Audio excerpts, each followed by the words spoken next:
단계적 일상 회복이 시작됐지만 기업들은 아직 코로나19 여파에서 벗어나지 못하고 있습니다. 특히 중소기업 10곳 가운데 9곳가량이 외국인 노동자 부족을 호소하고 있는데요. 대구 문화방송 한태현 기자가 취재했습니다. 대구 염색공단의 한 섬유 염색 가공업체입니다. 코로나19가 발생하기 전에는 5명의 외국인 노동자가 있었지만 지금은 1명도 없습니다.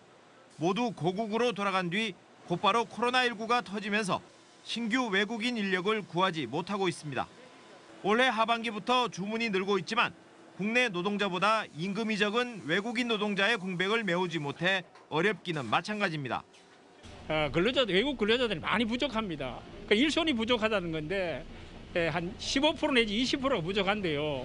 매출 면에서는 한 40% 정도 올릴 수 있지요.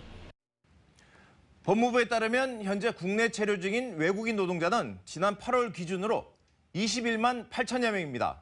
코로나19 직전인 지난 2019년 말과 비교해 21%인 5만 8천여 명이 줄었습니다. 특히 외국인 노동자 고용이 많은 중소기업이 큰 타격을 받고 있습니다. 실제로 중소기업 중앙회가 최근 외국인 노동자가 있는 제조업체 792개 업체를 대상으로 설문조사를 했는데요.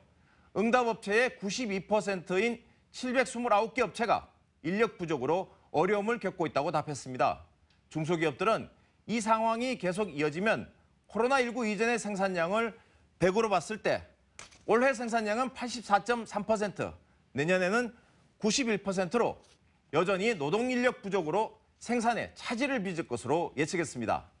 주 52시간 근무제 시행으로 인력 수요가 더 늘어난 것도 악재가 되고 있습니다.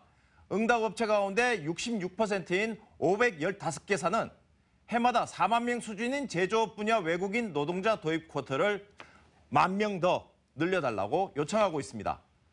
정부는 긴급조치로 코로나19로 체류 기간이 만료되는 외국인 노동자들의 체류 기간을 1년 연장했는데요. 그런데 대부분의 업체는 내년에도 체류 기간을 1년 더 연장해 줄 것을 요청하고 있습니다.